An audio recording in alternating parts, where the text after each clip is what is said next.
नासिक की तपोवन साधुग्राम क्षेत्र के नगर निगम द्वारा किए जा रहे वृक्ष सर्वेक्षण को लेकर शहर में कई तरह की अफवाहें फैल गई थी, लेकिन अब मनपा ने स्थिति साफ कर दी है। नासिक महानगर पालिका की ओर से साधुग्राम तपोवन इलाके में बड़े स्तर पर वृक्ष सर्वेक्षण शुरू किया गया, जहां अब तक 1825 पेड़ों को चिन्हित किया जा चुका है। वृत्तांतों में वृक्ष तोड़ के दावे सामने आने से नागरिकों में चिंता बढ़ गई थी। इसी के चलते मनपा ने स्पष्ट किया कि फिलहाल सिर्फ सर्वेक्षण किया जा रहा है, अंधाधुंध कटाई नहीं। मनपा के अनुसार केवल वे पेड़ हटाए जाएंगे जो निर्माण कार्य में बाधा बन रहे हैं। जिन पेड़ों की उम्र 10 साल से कम है या जो छोटे पेड़ और झाड़ियां हैं, सिर्फ उन्हीं को काटने पर विचार किया जाएगा।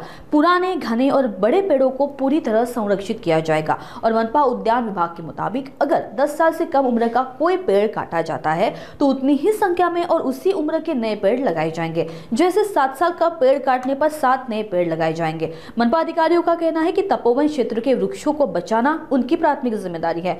सिंहस्थ कुंभ मेले को सफल बनाने के लिए विकास कार्य आवश्यक है, लेकिन पुरानी हरियाली को बचाना उतना ही महत्वपूर्ण है। मनपा की अपील है कि नागरिक किसी भी अफवाह पर भरोसा न करे।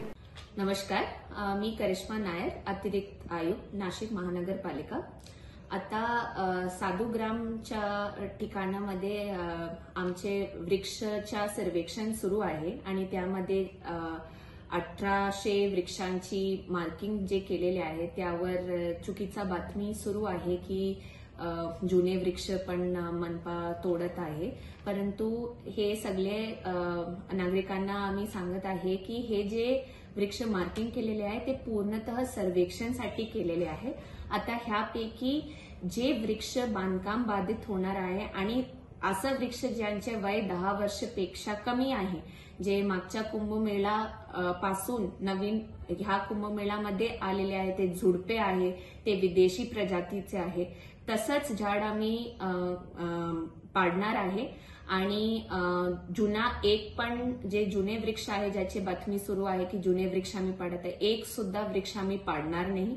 आणि जे आम्ही 10 वर्षपेक्षा कमी वयाचे झाड पण पाडणार ते पण नियमप्रमाणे पेपर नोटीस देऊनच करणार आहे। आणि जितके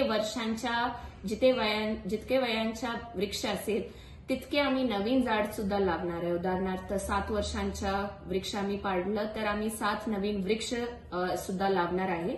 आणि जिथे जिथे पुनर्रोपण पॉसिबल असेल तितके आम्ही पुनर्रोपण सुद्धा करणार आहे। नाशिक महानगरपालिका जे गार्डन डिपार्टमेंट आहे, उद्यान विभाग, आम्हाला वृक्ष मॅक्सिमम वाचवण्याची जबाबदारी आहे आणि तसंच आम्ही करणार आहे।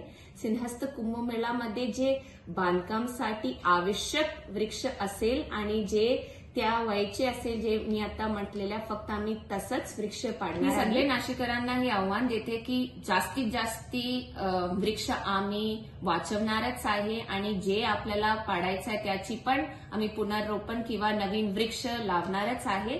तर सगळ्यांना मी विनंती सुद्धा करते की अफवा ऐकू नका आणि आपला मनपा जे आहे ते वृक्षांसाठी आणि कुंभमेळा दोघांचा बॅलन्स करण्यासाठीच आहे। धन्यवाद।